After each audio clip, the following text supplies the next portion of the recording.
Gente, vamos orar então? E a gente vai começar mais esse tempo de conhecimento e reflexão.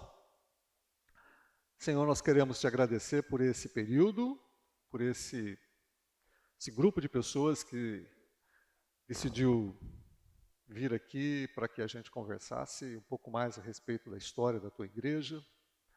Pedimos que o Senhor nos dê a sensibilidade e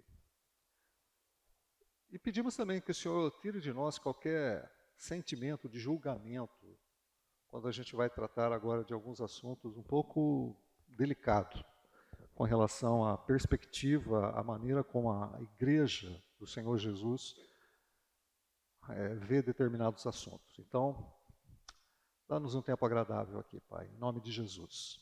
Amém. Tá alto, tá ok o som? Então tá bom. Gente, até aqui a gente tem tentado trazer questões históricas, tá?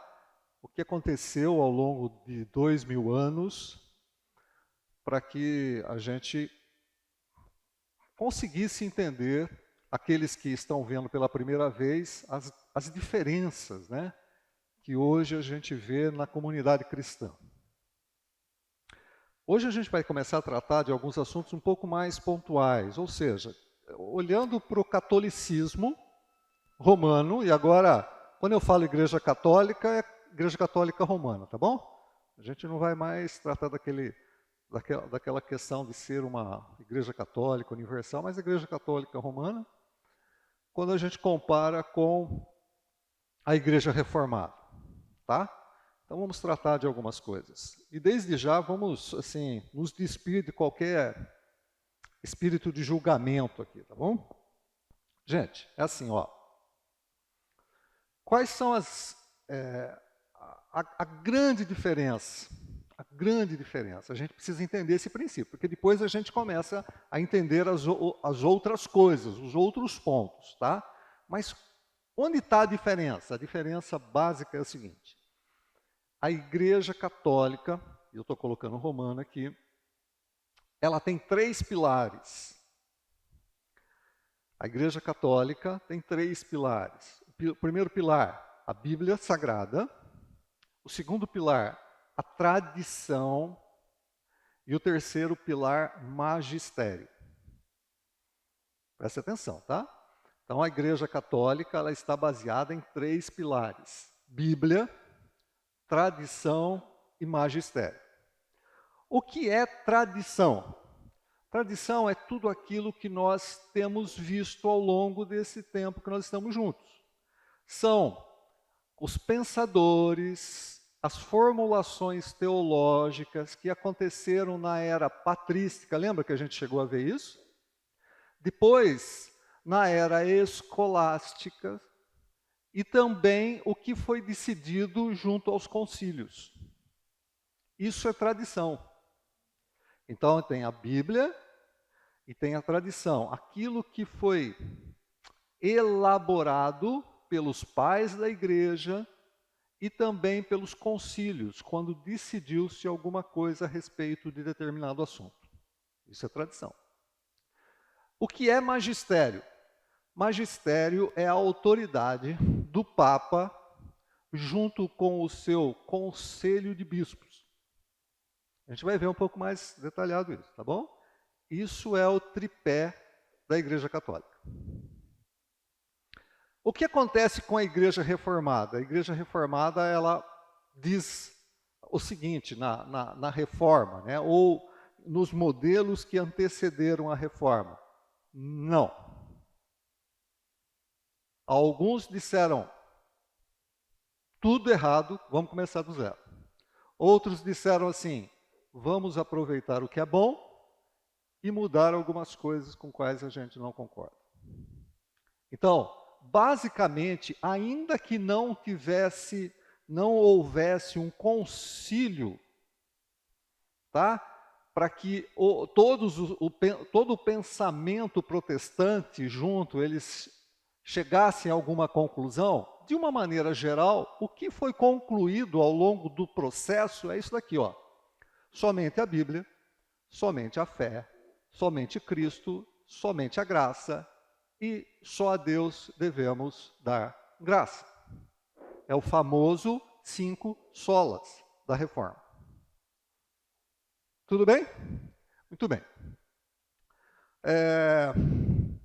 Ora, somente a fé. Por quê? Porque nas Escrituras diz somente a fé. Somente Cristo. Por quê? Porque nas Escrituras diz somente Cristo. Somente a graça. Por quê? Porque nas Escrituras diz somente a graça. E por que somente devemos dar glória a Deus? Porque nas Escrituras diz que nós devemos dar glória a Deus somente a Ele. Qual é a diferença?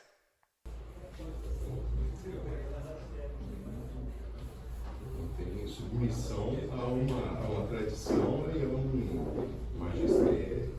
Isso. Então nós os reformados, o nosso umbigo, tá? Diz assim, é só Bíblia.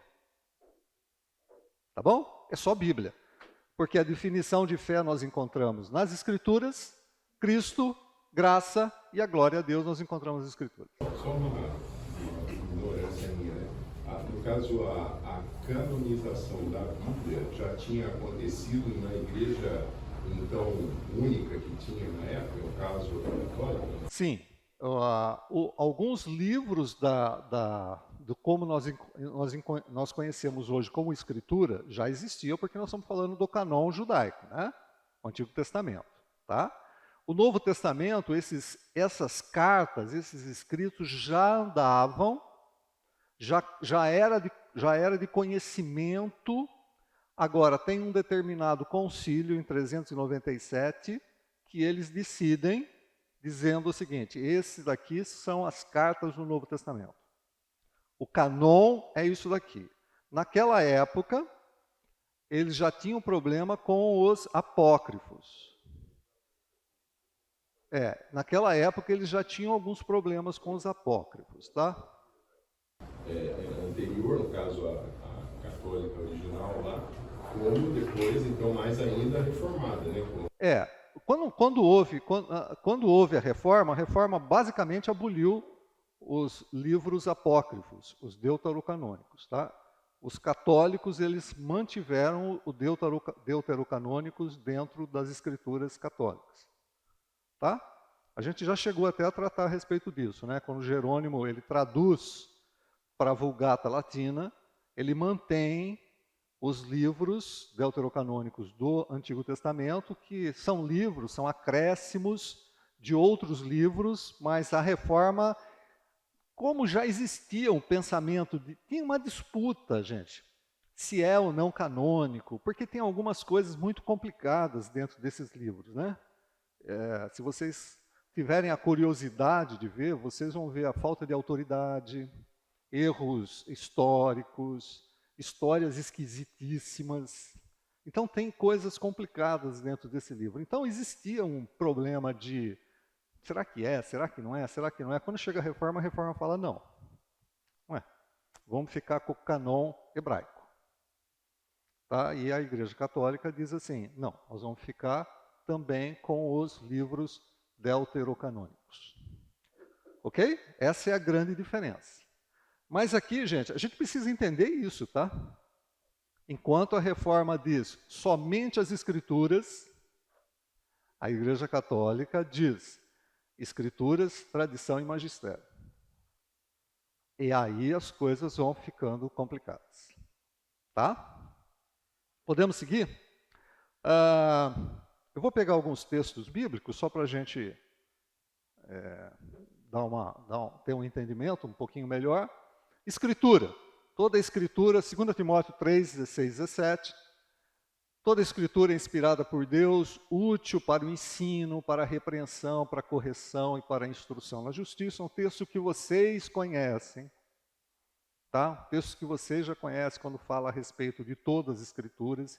E o que a ideia reformada de Escritura, foi isso que a gente acabou de falar. Graça. Efésios, capítulo 2, versículos de 8 a 10. pois vocês são salvos pela graça, por meio da fé. Então, só as Escrituras, só a graça. Atos, capítulo 4, versículos 11 e 12, só Jesus. Este Jesus é a pedra que vocês, construtores, rejeitaram e que se tornou a pedra angular. Não há salvação em nenhum outro, só Jesus. Tá? E fé, só fé. Romanos, capítulo 5, versículos 1 e 2. Justificados, pois, mediante a fé, temos paz com Deus por nosso Senhor Jesus Cristo. Ah, e onde está o texto de somente devemos dar glória a Deus? Gente, tem um monte. Agora, leiam lá Romanos 11, por exemplo, tá? Um monte. Muito bem.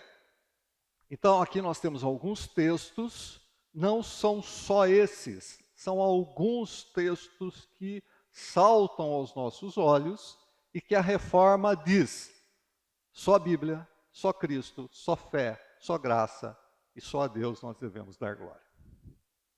Ok? Muito bem.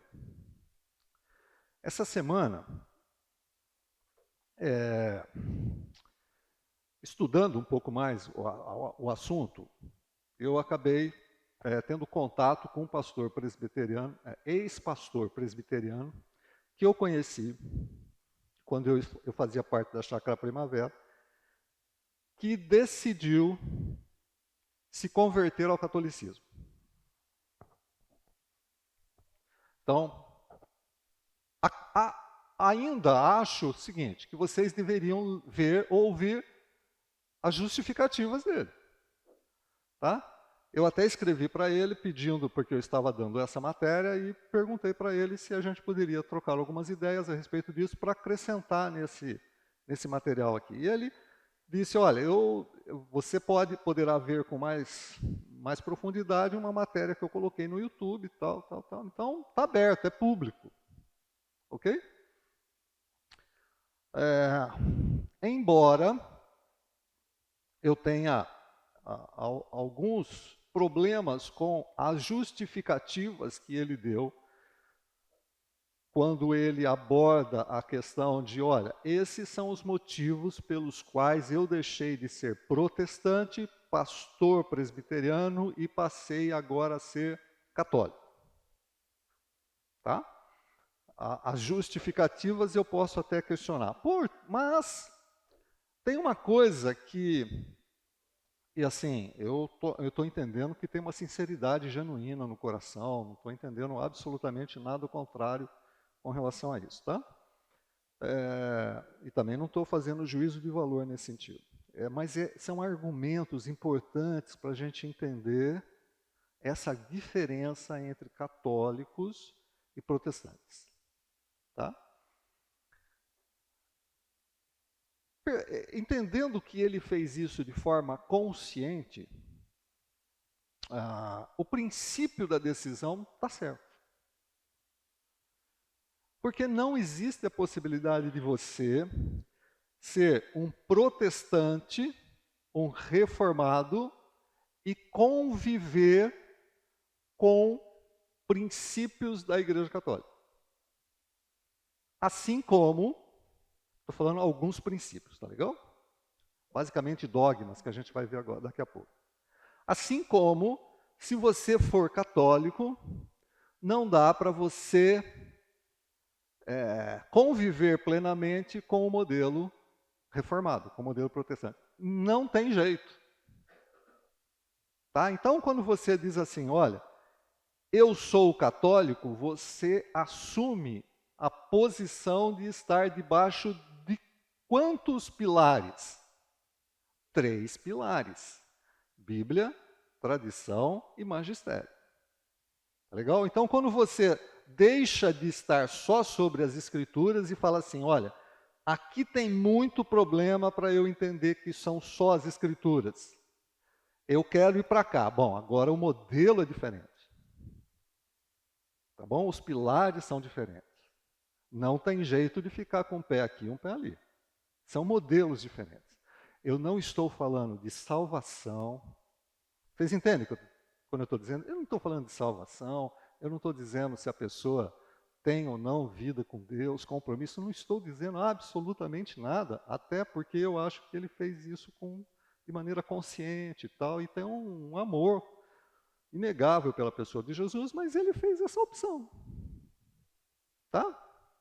Então, acho bom a gente ler, né? E entender por que uma pessoa faz, eu estou aqui, por que eu vou para lá, ou estou lá, por que eu vou para aqui. Bom, mas deixa eu trabalhar uma questão aqui. 1 Timóteo capítulo 3, versículo 15, diz assim: mas se eu demorar, Paulo está escrevendo para Timóteo, saiba como as pessoas devem comportar-se na casa de Deus, que é a igreja do Deus vivo, coluna e fundamento de verdade, ou da verdade. Em outras versões vocês vão encontrar baluarte da verdade. Tá? É aquela fortificação que guarda a verdade. Então, para a gente entender toda essa questão, nós temos que fazer algumas perguntas. Qual é a relação entre igreja e escritura? Porque nós entendemos que verdade é tudo aquilo que é revelado por Deus através das escrituras. Tá legal? Ou no caso católico, tudo aquilo que é revelado por Deus através das escrituras, da tradição e do magistério. Tá legal? Qual é a relação entre igreja e escrituras? Outra pergunta que nós temos que fazer. As escrituras estão sujeitas à igreja ou a igreja está sujeita às escrituras? São coisas distintas, diferentes. E isso faz diferença. Depende de como você responder algumas questões, você pode se dizer católico ou você pode se dizer reformado. Tá? Então nós temos que ter esses princípios, essas perguntas respondidas. Vocês têm isso respondido? As escrituras estão sujeitas à igreja ou a igreja está sujeita às escrituras? Você pode me perguntar assim, mas tem coisa que eu interpreto diferente do que outra pessoa interpreta. O que você me diz a respeito disso? Acho que tanto é verdade que o próprio dentro da Igreja Reformada tem um monte de denominações. Né? Então, eu acredito que essas denominações são frutos de interpretações diferentes. São frutos de interpretações diferentes. Então, como é que nós convivemos com essa questão?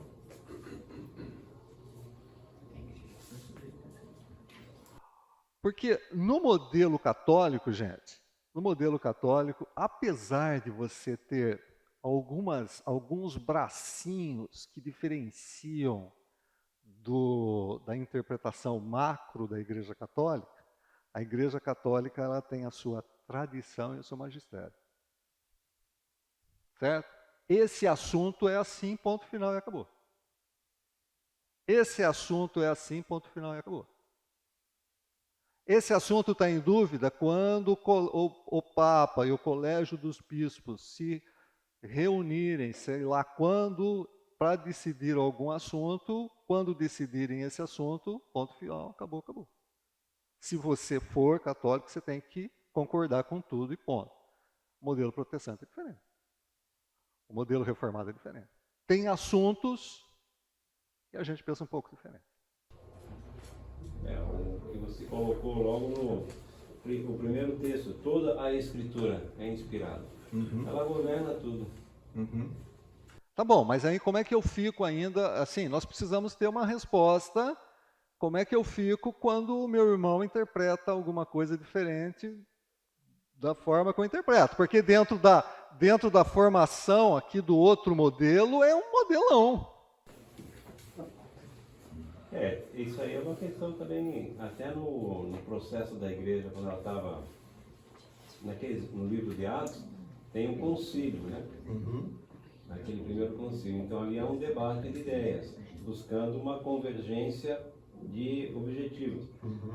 Não muda muito hoje. Se eu estou conversando contigo, vai ter pontos que nós vamos ter diferença de entendimento. A verdade é uma só. Eu entendo assim. A verdade é uma só. Deus não revelou uma verdade com duplos, triplos sentidos. A questão difícil é eu e você chegarmos nessa verdade. Professor, tem alguma coisa a ver com a atuação do Espírito Santo? Acho que sim. Mas, por exemplo, né, vamos pegar um assunto que é clássico, né? Clássico. Escatologia. Né? O que você pensa de escatologia? Afinal de contas, você é amilenista? Você é milenista? Você é pré-tribulacionista? É mid-tribulacionista ou pós-tribulacionista? Eu costumo brincar com os meus amigos o seguinte, você pode ser amilenista, mas a emoção está no pré-tribulacionismo, né? Ali que está a emoção, ali que é Tarantino, né? Ali é Tarantino, né? Mas a milenista, você vai ter uma cara, parece aquela, né? Parece Truffaut, aquele negócio ali e tal. Mas para ser Tarantino tem que ser pré-milenista, tem que ser... Agora, nós precisamos conviver com essas questões e termos um entendimento. Se você é reformado, reformado protestante, você vai ter que conviver com algumas questões do tipo, ele pensa diferente de mim nessa questão. A pergunta que deve seguir a essa é a seguinte, é importante isso? Isso que eu ia falar, Sidão. Acho que a gente tem que entender que tem pontos que são essenciais e tem pontos que não são essenciais. Que, apesar de causar alguma divergência, inclusive uma igreja não pensa de um jeito, outra pensa completamente de outro, como por exemplo a questão do batismo. Né? Segura aí, porque a gente vai trabalhar um pouco essa questão. Mas isso não impede, por exemplo, que presbiterianos tenham uma belíssima comunhão com batistas, que pensam completamente diferente sobre o batismo. Quer dizer, na essência, nós estamos juntos. Agora, na periferia, um entende uma coisa, entende outra, mas isso não afeta o nosso relacionamento como comunidade de Deus aqui nesse mundo e nossa comunidade com Deus, comunhão com Deus. Exato. Oi. Não sei assim, como é que a gente interpreta essa questão da atuação de Deus na história, né? É interessante você ver que a pergunta é quem vai fazer essas regras serem cumpridas? Né? Se você pega na Igreja Católica, desde que a Igreja Católica era rígida, ela tinha só um padrão. Né? A partir do momento em que veio a liberdade da pessoa poder falar assim, mas eu penso diferente, sem ser apedrejado nem queimado na fogueira, né? Começou a divergir, começaram a surgir diversos movimentos diferentes, com igrejas diferentes, aquela coisa toda. Então, assim, a pergunta é, se você fala, mas eu creio que é assim e tem que ser desse jeito. Quem vai cobrar que é desse jeito? O que você vai fazer para manter ele desse jeito? Você vai matar a pessoa? Você vai prender? Você vai, né, apedrejar? O que você vai fazer com a pessoa para a pessoa seguir aquele caminho? Isso parece que no curso da história, isso foi se revelando que parece que essa liberdade que nós temos de ter várias denominações, um monte de coisa, acontece também por causa dessa questão, né? Quer dizer, parece que existe uma liberdade do espírito ali das pessoas poderem ter opiniões diferentes, incontornáveis, e vamos seguir em frente naquilo que é essencial, né? Agora, se você tentar obrigar a pessoa a seguir o seu caminho... Vamos lembrar que tanto católicos como... eu não vou dizer a proporção, foi muito mais. Olha, tantos católicos como protestantes ou reformadores obrigaram pessoas a pensarem iguais e levaram à morte pessoas que pensavam diferente. Não, tem um fato assim, meio político, meio de gestão da igreja, que o fato de existir concílios e magistério e tradição facilita muito as coisas, né? Isso, cara, é a melhor vida, é o melhor dos mundos, né? Tanto para quem é o fiel àquela doutrina, quanto para quem gere o transatlântico enorme que é a Igreja Católica, né? Exato. Que é uma igreja para ser mundial, ela é expansionista, né? Então, assim, para você gerenciar uma coisa tão grande, você não pode ter um nível de liberdade tão grande. E em certo aspecto, é uma coisa muito bem bolada, bem decidida, porque ele se harmoniza com Atos. Né? Onde você vê os primeiros concílios do ponto de vista de entregar algo mais decisivo em termos de pensamento para a comunidade, e isso ser assimilado pela tradição da Igreja Católica faz todo sentido. Né?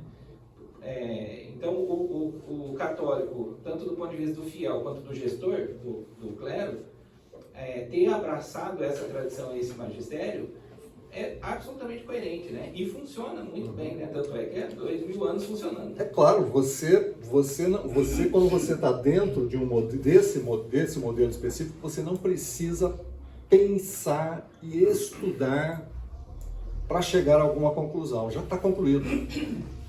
E se você estudar e pensar diferente, está fora. É simples assim. Tá? É simples assim. Uma pergunta. Esses concílios me dava a impressão, pelo menos quando me relatam desses eventos, de que eles ocorreram como uma forma de atender emergências teológicas da época. Mas não que isso fosse, a princípio, um formato de gestão da vida teológica das igrejas, ou da igreja lá. É isso mesmo, porque hoje, obviamente, a Igreja Católica usa um modelo de gestão. Agora, nesses eventos, haviam questões ou atritos perigosos referente a questões que eles consideravam fundamentais ali, e eles se juntaram para passar uma régua na situação. Basicamente é isso. A ideia básica é isso. O concílio acontece para resolver problemas. Agora, o concílio nunca acontece com urgência. Com exceção do concílio de Trento, por causa da reforma, está acontecendo na Europa, está pegando, eles precisam montar um concílio ali em 1540, tá? Que é o concílio de Trento na questão da contra-reforma. Os demais concílios, né, quando a gente olha, a gente vê assim, o desenvolvimento, o pensamento teológico vem sendo desenvolvido. Tá certo? Vem sendo desenvolvido, vem sendo acatado, vem sendo desenvolvido. Alguns pensam diferente. São centenas de anos. Inclusive, não, mesmo modelo. Vem pensando. Aí a igreja decide fazer um concílio para se posicionar, depois de 2 séculos, 3 séculos, a respeito daquele assunto. Tá? O concílio de Trento, ele vem com mais urgência para tentar fazer a contra-reforma. Tá? Eles têm que se posicionar, sentar e falar, e agora, o que a gente faz? Aí eles começam a elaborar alguns pontos para serem contra-reformados. Mas os demais concílios, eles pode ver, o último concílio foi do Vaticano II, em 1965. Então parece que tem 1540, 1965. Então pode ver que tem um tempo de elaborar o pensamento teológico. Acho que minha dúvida ficou mais a respeito do modelo de Atos ali, aquelas reuniões, católico atrás, da igreja primitiva. Da igreja primitiva. Mas assim, embora a gente tenha esse modelo de Atos, tá certo? Nós não podemos esquecer, embora tenha o modelo de Atos, não podemos esquecer que os apóstolos estavam lá. Tá legal? Os apóstolos, os mesmos que tinham autoridade, e uma dessas questões é a questão da canonicidade das Escrituras. Quem é que tinha autoridade para escrever?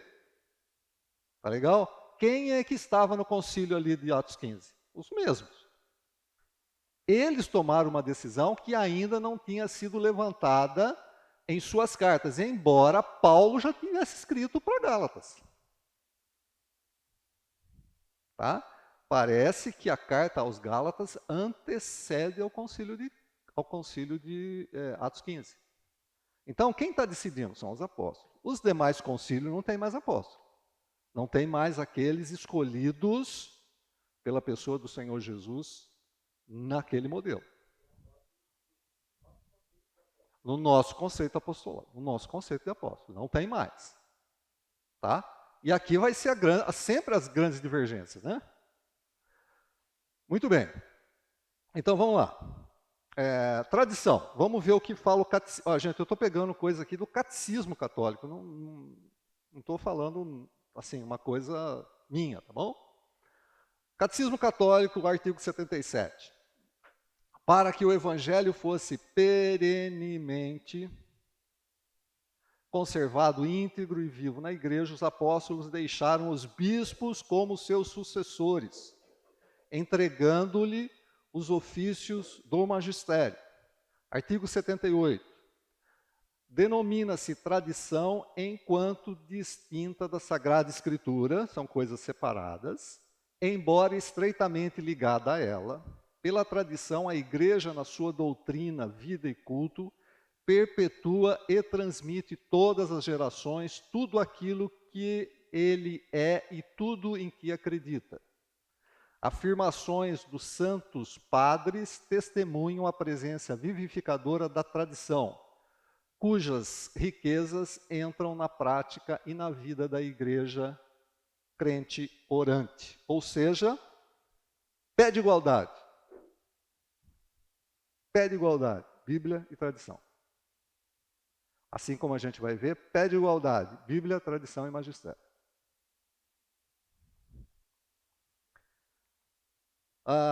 Vamos lá, artigo 81. A Sagrada Escritura é a palavra de Deus, enquanto foi escrita por inspiração do Espírito Divino. Ok? A Sagrada Tradição, por sua vez, conserva a palavra de Deus confiada por Cristo, pelo Espírito, aos apóstolos, e transmite integralmente aos seus sucessores, para que eles, com a luz do Espírito da verdade, finalmente conservem, exponham e difundam a sua pregação. Artigo 82. Daí resulta que a igreja, a quem está confiada a transmissão e interpretação da revelação, não tira só das Escrituras a sua certeza a respeito de todas as coisas reveladas, pois ambas devem ser recebidas e veneradas com igual espírito e piedade e reverência. Ok? Bíblia e tradição claramente juntas e transmitem verdades. Junto disso, a gente vai encontrar a questão do magistério. A gente vai ter que falar da infalibilidade de quem está no comando, ou infalibilidade do Papa. Eu vou pegar a parte de baixo, tá legal? A parte de cima também vai falar sobre essa, mas o segundo parágrafo. Mas quando o Papa fala definitivamente como pastor supremo da igreja, ele já não expressa uma opinião como qualquer pessoa privada, mas como sucessor de Pedro, a quem Cristo prometeu a assistência divina, razão pela qual ele não conduzirá a igreja ao erro em matéria de fé e costume. O Papa, preste atenção, o Papa, na questão de fé e costume, quando ele fala alguma coisa ex cátedra, aquilo tem o mesmo peso das Escrituras, da tradição.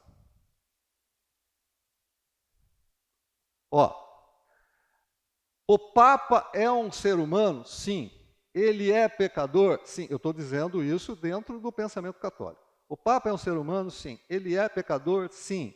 Ele peca como qualquer pessoa? Sim. Agora, quando ele faz um comunicado ex cátedra, da cadeira, da autoridade que lhe foi imposta pelo colégio dos bispos, na questão de fé e costume, é infalível. Se é infalível, vira o quê? Tradição. Se vira tradição, está no mesmo pé de igualdade das Escrituras. Está claro isso? Por isso, da dificuldade ou da impossibilidade de um Papa ou um concílio dizer que alguma coisa do concílio anterior está errado. Por quê? Porque se nesse concílio eu digo que aquele concílio está errado, eu estou colocando por terra o quê? A tradição. e se eu coloco por terra a tradição, eu tenho obrigatoriamente de olhar para uma única coisa. O quê? Escritura. E se eu olho para as Escrituras, eu já não sou mais católico, eu sou protestante, reformado. É assim que a coisa é simples assim. Tá? E vocês vão ver que tem pressões para essas coisas acontecerem. Tudo bem, gente? Podemos seguir? Então vamos lá. Dogmas, vamos ver o que é isso. Dogma. Dogma é um termo de origem grega que significa literalmente o que se pensa é verdade. Tá? A tradução da palavra dogma é o seguinte: o que se pensa é verdadeiro. Então, nós temos dogmas, né? Você pode ter um dogma a respeito do seu time, é o melhor time do mundo. É um dogma, né? O que você pensa é verdade, mas sinto muito, não necessariamente é verdade. Né? Nós, como protestantes, como reformados, nós temos dogmas. E muitos dos nossos dogmas são exatamente iguais à Igreja Católica.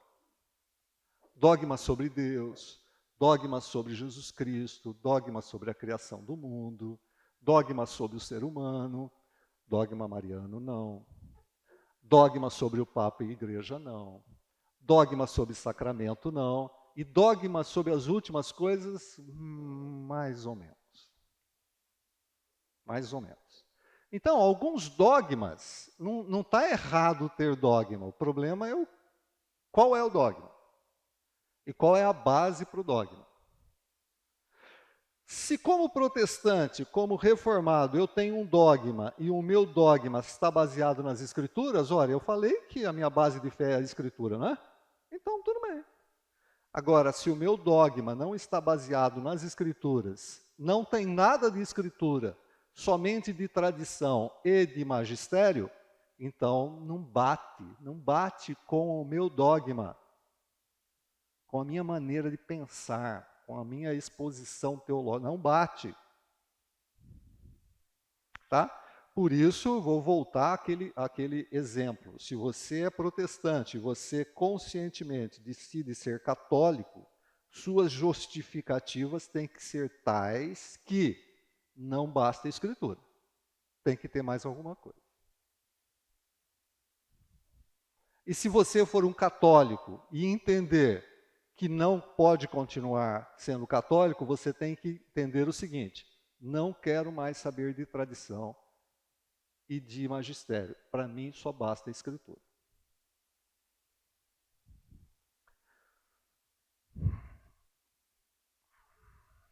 Então, vamos falar de um primeiro dogma. Dogma mariano. De novo, gente, com todo respeito para aqueles que são devotos de Maria. Alguns afirmam que nós temos, como reformados, nós temos assim uma espécie de problema com Maria. Não temos problema com Maria. Eu não tenho problema nenhum com Maria. E também não tenho problema nenhum com quem é devoto de Maria. Nós estamos falando de princípios. Vocês entendem? Nós estamos falando de entendimento de princípio. Olha como surge na história da igreja o dogma mariano. Vamos lá. Concílio de Éfeso, nós vimos isso, 431. Ali, por causa de problemas existentes com a pessoa de Jesus, dizendo que Jesus não podia ser completamente Deus e completamente homem, 100% Deus e 100% homem, o concílio se reúne e, nessa reunião, eles definem que Maria é mãe de Deus, por causa dessa questão. E eles falam assim, olha, Jesus é tão homem que Maria é mãe de Deus. Por quê? Jesus, homem, é igual a Jesus, Deus. Fazia todo sentido. Fazia todo sentido. E, inclusive, essa frase faz parte da oração ou reza da Ave Maria. Vocês conhecem ou não? Como é que fala? Ave Maria, cheia de graça, o Senhor é convosco, bendita sois vós entre as mulheres, bendito é o fruto de vosso ventre, Jesus. Santa Maria, Mãe de Deus. Século V, Efésios, né? Concílio de Éfeso, século V. No ano 649, século VII, entra um concílio chamado Concílio de Latrão. No Concílio de Latrão, eles acrescentam mais uma coisa a respeito de Maria: virgindade perpétua. Agora não está mais em questão se Jesus é completamente Deus ou completamente homem. Agora o concílio se reúne, por quê? Porque durante 200 anos tem sido trabalhado algumas questões dentro da igreja para entendimento de por que Maria foi escolhida por Deus e o que aconteceu depois. Aí o concílio se reúne e fala assim: olha, a partir de agora está decidido, ponto final, passou a régua, acabou. Virgindade perpétua de Maria. Ou seja, depois que Maria deu à luz a Jesus Cristo, ela não deu à luz para mais ninguém. E ela não teve relação sexual com José. É virgem, perpetuamente virgem. Concílio de Latrão, 649. Só terminando aqui, depois a gente volta, tá legal? Em 1854, século XIX, segunda metade do século XIX, o Papa Pio IX, ele decide que Maria, além de ser mãe de Deus, virgem perpetuamente, agora ela nasce sem pecado. Dentro do pensamento teológico católico, era necessário que, para ter dado à luz a Jesus, ela precisava ter nascido sem pecado, que é a ideia de concepção. Ou seja, por que a gente fala Imaculada Conceição? É isso, Imaculada Concepção. Maria, quando nasceu, não tinha pecado. Ela nasceu sem pecado.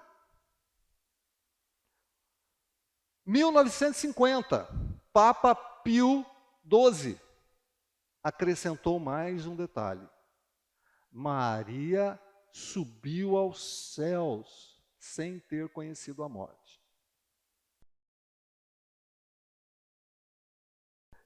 Só uma coisinha, né? Eu falei do dogma mariano, porque muitos dos outros dogmas são comuns também para nós, tá? Eu escolhi aqui o dogma mariano, que é um dogma que, de certa maneira, ele é impactante, porque a gente começa a perceber realmente a diferença entre estar só nas Escrituras e ter pilares que também dizem respeito à tradição e magistério. Percebem? Então, olha como é que a coisa acontece com um determinado dogma dentro do modelo católico. Concílio, o Papa expõe, e o Papa expõe em 1950 que Maria subiu aos céus. Parece que tem um detalhe ali que não fala claramente se depois de morta ou se viva, mas tem essa questão da assunção de Maria em 1950. Justifica-se isso ou simplesmente ele declara? Então, o que vem acontecendo, eu tinha falado com o Felipe, é o seguinte: isso vem dentro do seio da igreja falando a respeito, e aí tem um determinado momento que o Papa, eu vou até falar agora do Francisco, o Papa ele tem que tomar uma decisão, e ele toma uma decisão, e quando ele toma a decisão ex cátedra, acabou, filho. É dogma e não se fala mais no assunto. O Papa Francisco tem resistido a duas colocações a respeito de Maria, e tem resistido bravamente. Corredentora e rainha do céu. Isso ainda não é dogma, mas tem estado dentro da Igreja Católica e o Papa Francisco tem resistido a essa colocação. Ele tem resistido e sofrido pressão. Tá, oi. Essa questão aí parece daquele filme lá, Não Compare Compadecido. Exatamente essa visão aí de Não, essa está presente, né? Quem assistiu o Alto da Compadecida, aliás, assistam, tá? Assistam, é genial, o Alto da Compadecida. É genial. Sabe se essa troca dos papas tem alguma coisa a ver com isso? Oi? Sabe se a troca dos papas tem alguma coisa a ver com isso? Que era o Bento XVI antes, né? Aí virou o Papa. Não sei. Isso eu não sei. O Bento XVI era muito teólogo, né? Bento XVI ele era bem teólogo. É o risco de você colocar uma pessoa tomando uma decisão, né? Porque agora o Francisco também a questão da homossexualidade está muito forte, né? Tá forte. Tá falando, não, tem direito à família, o divorciado pode tomar hóstia, não sei o que. Ele está colocando uma série de coisas, ele está falando, ele está definindo alguns dogmas que são. Né? Então, Em 2016 tem a questão de que ele foi conivente com um monte de escândalos, tomou ciência e não colocou. Né? Tem diferenças, né? Quando você escolhe o Papa, tem diferença. O Francisco é um jesuíta, tá? O Bento XVI ele era teólogo alemão, gente. Tem diferença aqui na maneira de pensar, tá legal? Então, sim. Agora, quando ele passa a ser infalível quando está na cadeira e decide junto com o concílio, virou dogma. Na realidade, se a gente for parar para pensar, é bem conveniente, né? Porque dentro de um período histórico, o que eles têm na realidade, essa verdade, como um consenso de uma maioria. Então eles decidem lá, a cabeça do homem, o homem, quer dizer, extrapolando o que está nas escrituras, inclusive, né? Por isso que a gente se firma nas escrituras, porque ela é imutável, né? É a verdade para nós imutável. Já o homem, ele é conveniente, ele muda as coisas e basta ele ter uma maioria para chegar a esse ponto. E no caso nem precisa de maioria, né? Se ele tiver um consenso, uma pressão, eu sei, você pode estar dizendo assim, pô, a gente já está entrando no juízo de valor, a gente está, eu estou, infelizmente agora eu estou, porque é o seguinte, imagine que você tenha um Papa aqui, que ele entende dessa maneira, que Maria pode ser corredentora. Entendeu? E agora vai sentar com o colégio de bispos e muitos bispos entendem. Aí você coloca ela no pé de igualdade de Jesus. E coloca ela na questão de ser rainha do céu. É assim, percebam. Cadê Bíblia para isso? Para tudo isso daqui, cadê Bíblia? Pegue os textos e assim, mas não tem nenhuma Bíblia. Não, é o mesmo. O Novo Testamento nosso com o Novo Testamento da Igreja Católica é o mesmo. Aonde é que todas as aparições de Maria, em algum momento de todas as aparições do Evangelho, com a carta dos apóstolos, aonde aparece alguma coisa que dê... Oi? É um problema fora das Escrituras, mas se é um problema fora das Escrituras, é dogma, tradição e autoridade, percebe? Então fala assim, mas eu não concordo, eu sou católico e não concordo com esse dogma. Meu amigo, não tem essa possibilidade. Não tem essa possibilidade. Se você é católico, você tem que concordar com isso. Não existe você falar assim, eu concordo com a Igreja Católica, mas não aceito um dogma. Cara, não tem, ou você é ou você não é.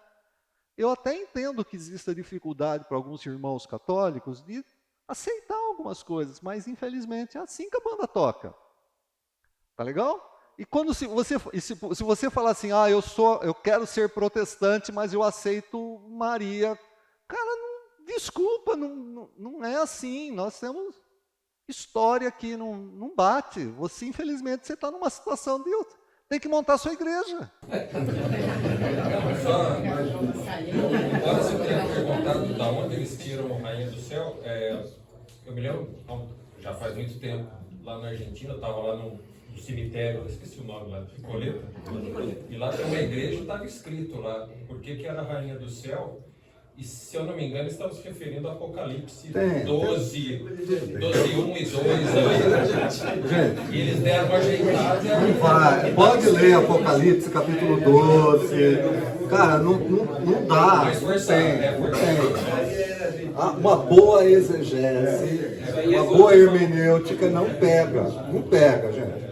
Tá bom? É difícil. É legal? Mas o que eu quero dizer é que está escrito já, né? Então, mas é um processo. Vem vindo. Então, fala assim, cara.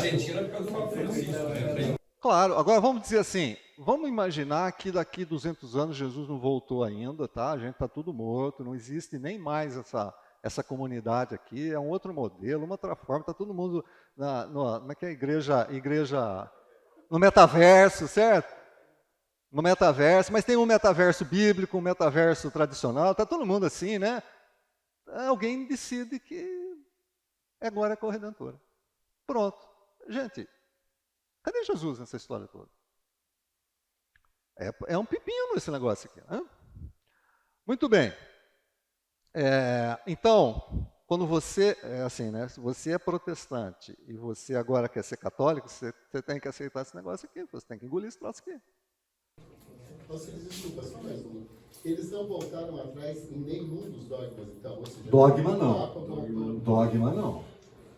Aquele do limbo, não voltaram atrás? Limbo? Purgatório. Não, purgatório é doutrina. É o das crianças, eu acho. Uma coisa é purgatório, outra coisa é limbo. Não. O limbo acabou. Mas o limbo nunca foi dogma. Não se volta atrás de dogma. Não sei, mas Não. O limbo acabou. Não se revoga. Não.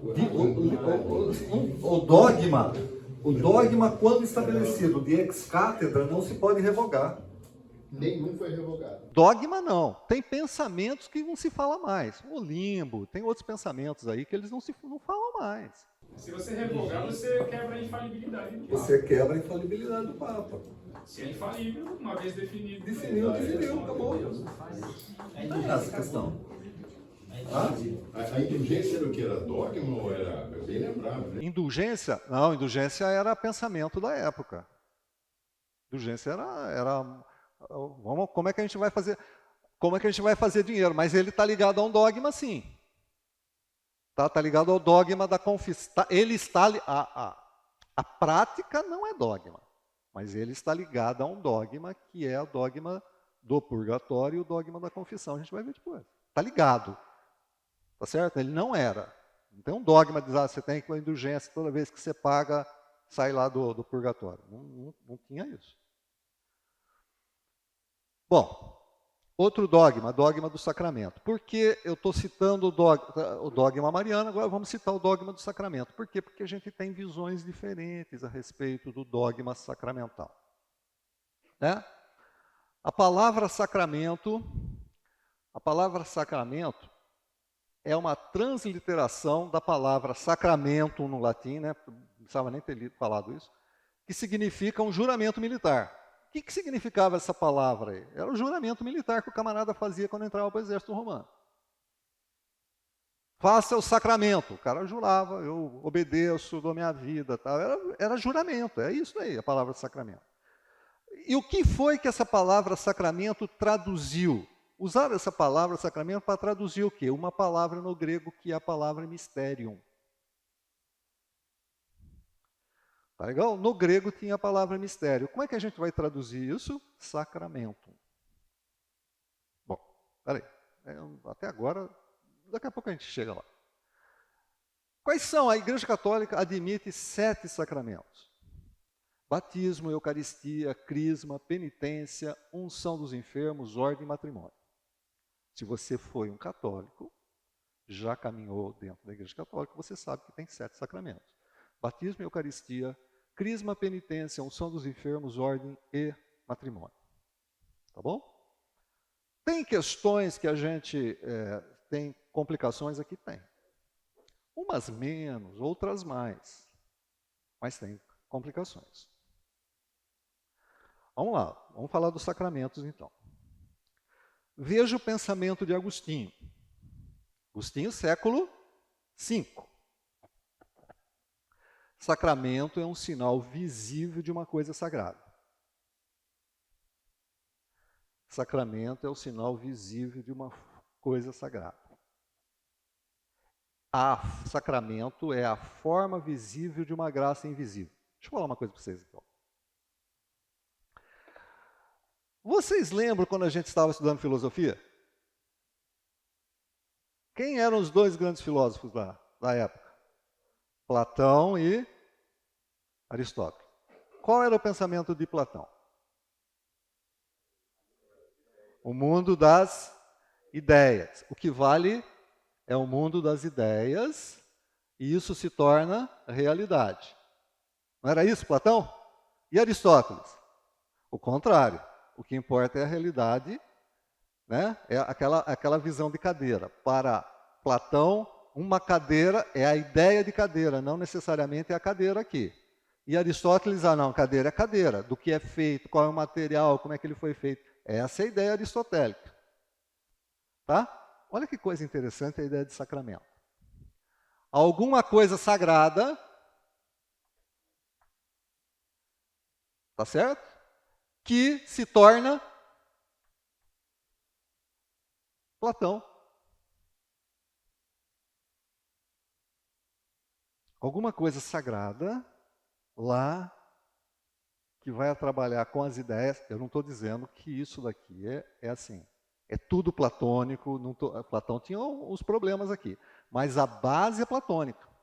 Alguma coisa que acontece, uma realidade invisível que vem por uma realidade visível, com qual a gente pode ver. É uma ideia que vem aqui e se torna visível, com a qual a gente participa. Tem elementos para a gente participar. A Bíblia está cheia disso também. A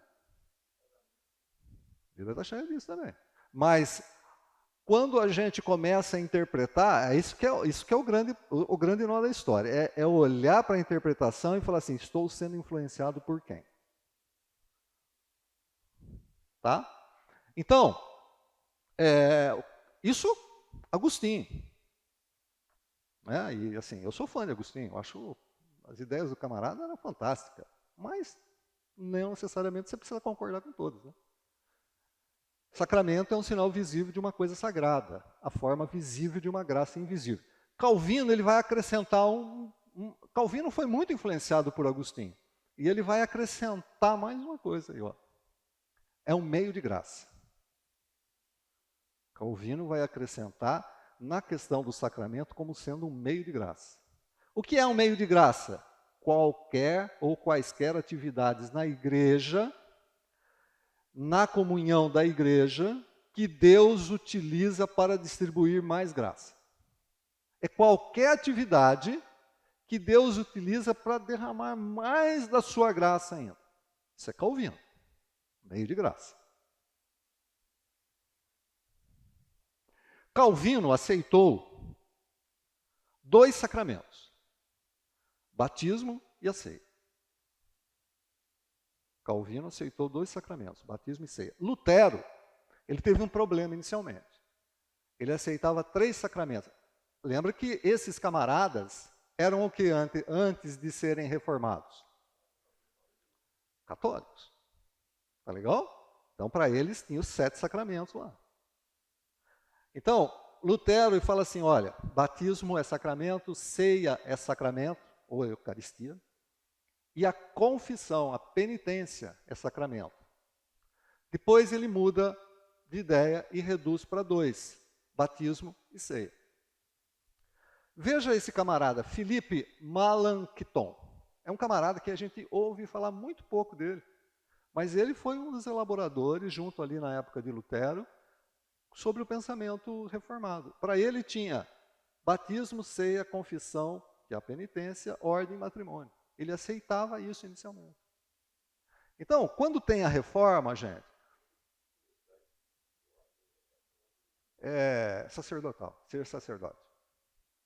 Tá bom? Ser padre, sacerdote. No nosso caso, seria se tornar pastor. Quando acontece a reforma, lembra-se que alguns falam assim, nada, nada, nada, nada. Outros falam assim, olha, vamos ficar com alguma coisa aqui, tem coisa interessante aqui, tal, né? Eu acho que é assim, acho que é assado. Tá? É assim, nós, aqui hoje, Batista Fonte, da onde nós somos? Calvinistas. Não. Nesse quesito aqui de sacramento. A gente não tem sacramento. Não tem ordenança. Pois é.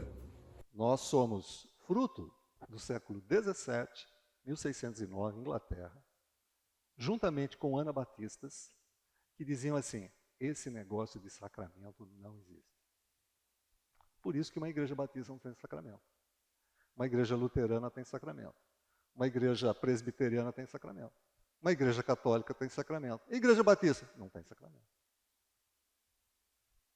Ah, o que eu faço lá da ceia? Não é sacramento para a igreja batista. A gente vai ver aqui o quadro, tá bom? Oi.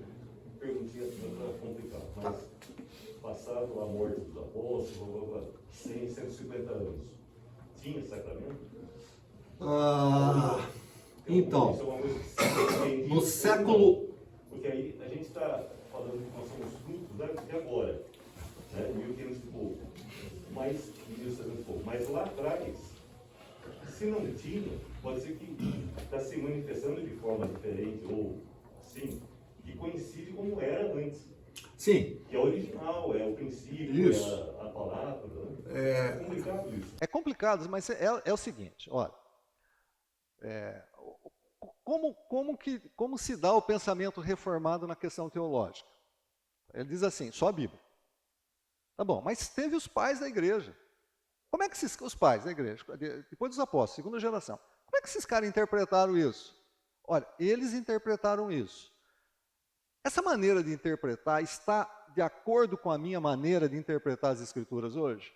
Ó, tem coisa que sim, tem coisa que não. Então, o que a reforma diz? Se bate com hoje, ok. Se não bate, era um momento histórico. Entendeu? Por quê?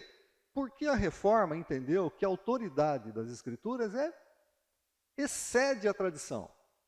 Então, apesar de você concordar com Orígenes, com todos aqueles camaradas ali, até Agostinho em algumas questões, você não precisa necessariamente concordar com Agostinho em outras. Por quê? Agostinho entendia que tinha sacramento. E você olha para as Escrituras, você não vê base para sacramento, mas ele via. Então eu concordo com Agostinho em alguma coisa, em outras coisas eu não concordo. Perfeito? Agora, é assim, né, gente?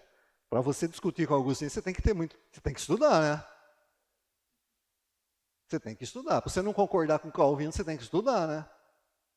Os caras eram teólogos, os caras viviam o tempo todo teologando. Ou teologizando, né? Não é assim. Então você tem que estudar, fazer hermenêutica, comparar opinião, comparar isso, comparar aquilo, e de uma certa maneira você divide isso. Não. Eu posso, dentro do modelo protestante, tá legal? Eu posso frequentar uma igreja, eu sou batista, posso frequentar a ceia numa igreja presbiteriana que acha que é sacramento? Pode. Qual o problema? Eu sou presbiteriano, posso frequentar a ceia numa igreja batista que acha que não é sacramento? Pode. Qual é o problema? Quando você está dentro do modelo católico, você precisa pensar. Por quê? Porque o pensamento é diferente. Lembrem-se, não é só Bíblia presbiteriana. Vou pegar presbiteriano e batista só, tá bom? Tem luteranos, tem metodistas, menonitas, nazareno, tá? Tem um monte ali, né? O pensamento é bíblico. Agora, quando você olha para a Igreja Católica, é Bíblia, tradição e magistério. Então, você precisa entender aqui. Viram qual é a grande diferença? Bom, vamos lá, então, para o nosso batismo. Como é que a Igreja Católica vê batismo? E depois a gente vai ver como é que a Igreja Protestante vê batismo. Olha lá, Igreja Católica. Só o item em vermelho, né? Porque a gente já está chegando na hora aqui. Batismus est sacramentum regeneratioris per aquam in verbo. O batismo pode definir-se como um sacramento de regeneração pela água e pela palavra.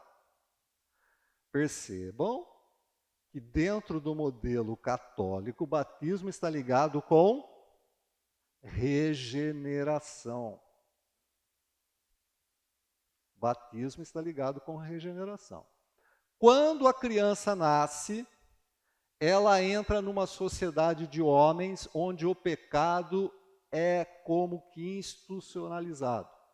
Um mundo de ódio, corrupção, guerra, concorrências, materialismo, coisas injustas. O mal a rodeia. Quer influenciar e arrastar essa criança. Assim como a água violenta do rio arrasta suas vítimas, este mal no mundo causado pelo pecado original. Então, batismo dentro da Igreja Católica é regeneração de pecado original.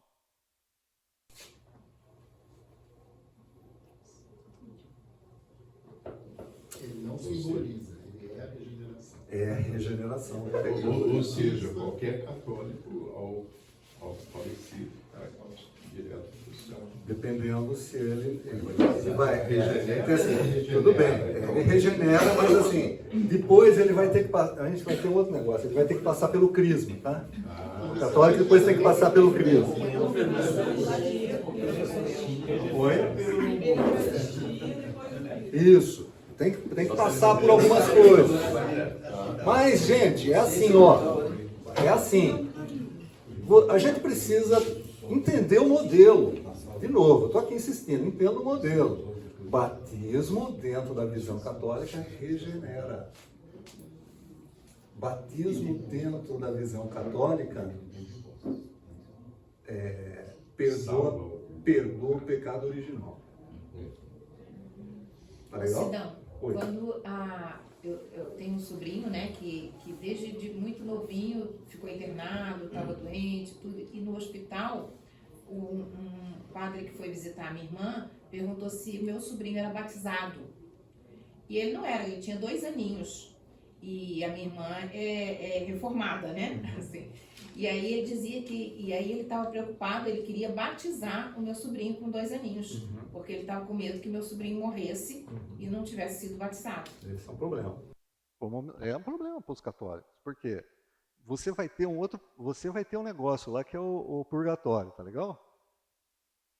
Eles vão achar um negócio, vão achar uma ideia aqui, tá bom? Vai achar uma saída para isso daqui, mas veja só, gente, batismo é regeneração do infanto, pecado original. Deixa de ser pagão. Não morre pagão. Tá legal? Porque morrer pagão é inferno. Então agora se você batiza, o pecado original está perdoado. Então você não é mais pagão. Muito bem.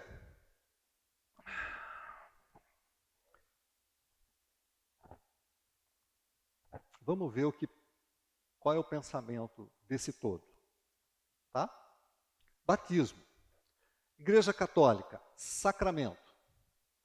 A Igreja Reformada, de uma maneira, eu estou agora generalizando, tá legal? Generalizando. A Igreja Católica, de uma maneira geral, também é sacramento. Mas tem, Igreja Católica, sacramento, Igreja Reformada, sacramento, mas tem igreja que é reformada que não entende como sacramento, que é ordenança. Batista é ordenança. Igreja Católica, o batismo tem caráter de salvação.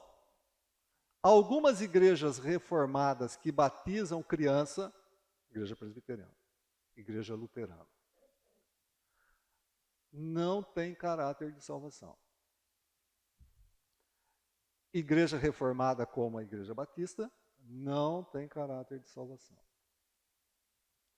A Igreja Católica batiza tanto criança como adultos.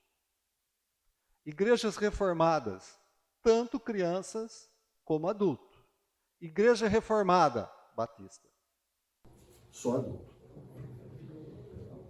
Oi. Se eu resolvo ir para a Católica agora e ser batizado lá, eu posso ser batizado com a minha idade? Desculpa, repete. Eu vou na Católica, quero aceitar o catolicismo como minha religião. Eu vou ser batizado lá? Se você foi batizado na Igreja Batista, por exemplo, você é aceito. Não precisa ser batizado. Também quando era neném na Católica. Não, você não precisa ser batizado. É assim, ó. A Igreja Católica aceita, de uma maneira geral, ela aceita o batismo realizado na Igreja Reformada. As igrejas reformadas não aceitam o batismo realizado na Igreja Católica. A Igreja Batista aceita o batismo tanto aspersão ou imersão, desde que tenha sido feito com adulto. Sido feito quando o camarada for consciente. Entendeu? Ou não? Sim, sim.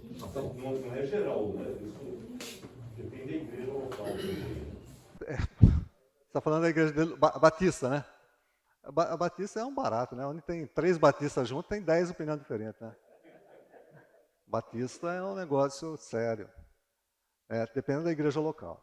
Por quê? Porque a Assembleia é soberana. A forma de governo de uma igreja batista é a Assembleia soberana. É quase um sacramento para batista, Assembleia soberana. Mas é assim... Também, né? Mas é assim, gente, é o grande modelo, tá legal? É o grande modelo. Que Bíblia a gente tem para isso tudo? Olha, ou você vai para Marcos 16, você vai para Mateus 18. Desculpa, Mateus 28. Façam discípulos de todas as nações, batizando-os em nome do Pai, do Filho e do Espírito Santo. O batismo, em todos eles, é em nome da Trindade. Agora, a concepção de batismo é diferente. Vamos pegar quem batiza criança, tá legal? Quem batiza criança, dentro da igreja protestante reformada, não salva a criança. O batismo, a igreja presbiteriana, a igreja luterana, o batismo não salva. O que o batismo faz, então? O batismo gera um guarda-chuva. Essa é a ideia, tá bom? O batismo é um guarda-chuva e a criança fica debaixo do guarda-chuva. Essa é a ideia. Sim.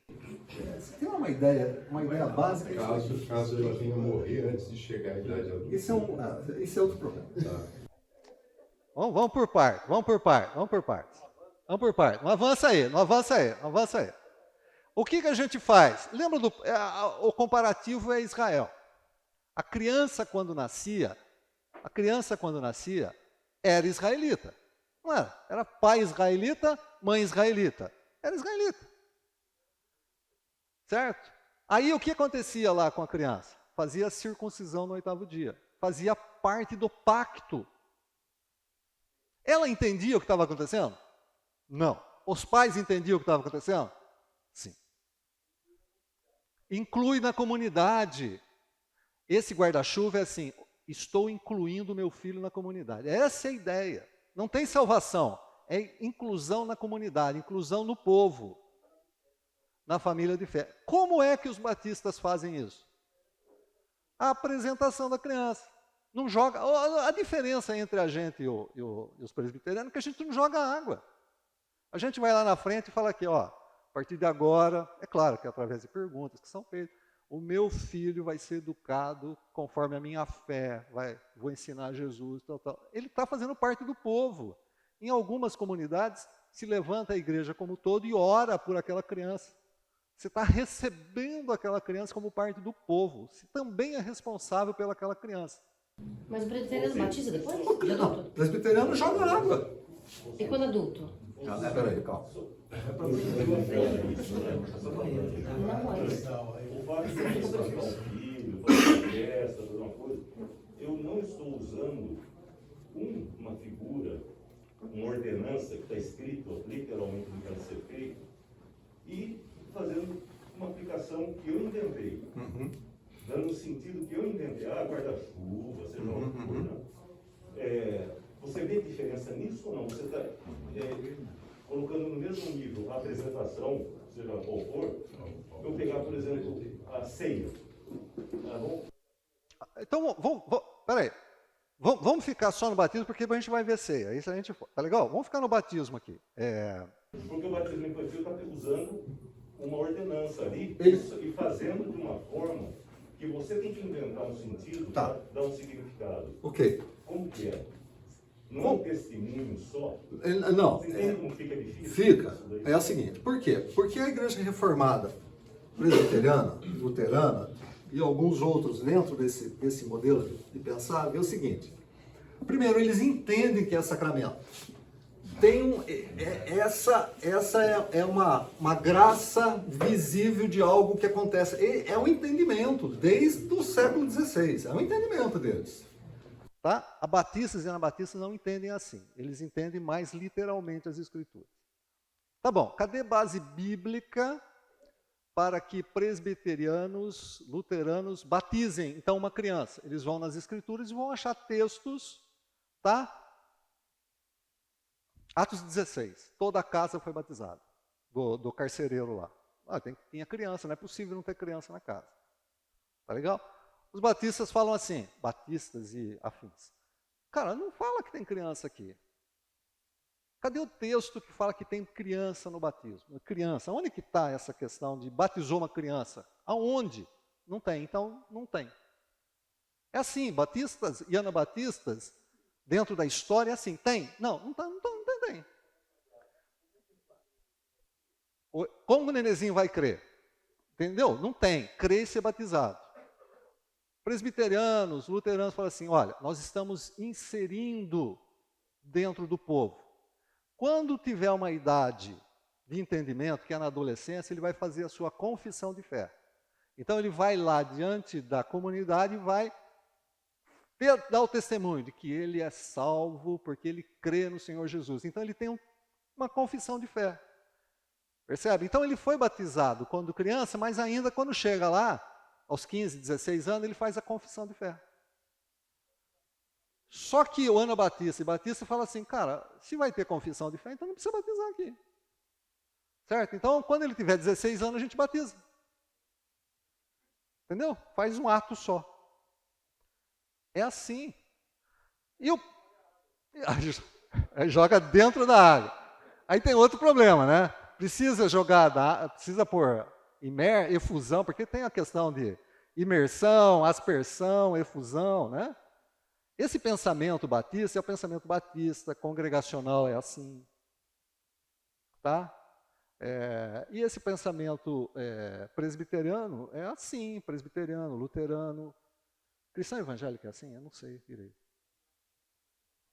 Que nem congregacional. Ficou claro isso, gente? Agora, o que difere? Tem alguns detalhezinhos aqui, mas nenhum fala dentro do reformado que salva. Ninguém fala que salva a criança. Se você batizou, está dizendo assim, nós estamos, através desse sinal de graça, colocando a criança dentro do guarda-chuva do povo, está debaixo do guarda-chuva do povo. Ninguém fala que salva. Salvação é outra coisa. Na verdade, esses que são confirmados aí, 14 anos, sei lá, não que são luteranos ou católicos ou presbiterianos, por falar em religião, mas não sai de nada. Não. Ele é ateu. Mas aí já é um problema pessoal, né? Já é um outro problema. Ó, por exemplo, a confirmação. Tá? Confirmação dentro do modelo católico. Confirmação dentro do modelo católico recebe uma força especial do Espírito Santo. Olha o artigo 302. É uma efusão especial no Espírito Santo. Então, quando você vai fazer a confirmação dentro da Igreja Católica, o crisma dentro da Igreja Católica, está ligado com o recebimento do Espírito Santo. Não, a Eucaristia é outra coisa. Quando você batiza, você está salvo do pecado original. Tá legal? Quando você faz a confirmação, a crisma, você recebe o Espírito Santo. No modelo protestante, é assim, batismo não salva. Você recebe o Espírito Santo quando você crê. E se você foi batizado quando criança, você tem que passar pela confissão de fé. Faça isso publicamente. Mostre a sua fé publicamente. Você pode até ter recebido, e você recebeu o Espírito Santo quando você creu, mas você vai diante da congregação e fala, sou cristão. Então, tem raízes aqui diferentes. Enquanto o crisma nada mais é, ou quanto a confissão de fé nada mais é do que um testemunho, o crisma dentro da Igreja Católica está ligado com o Espírito Santo. Até você não ser crismado, você não tem o Espírito Santo.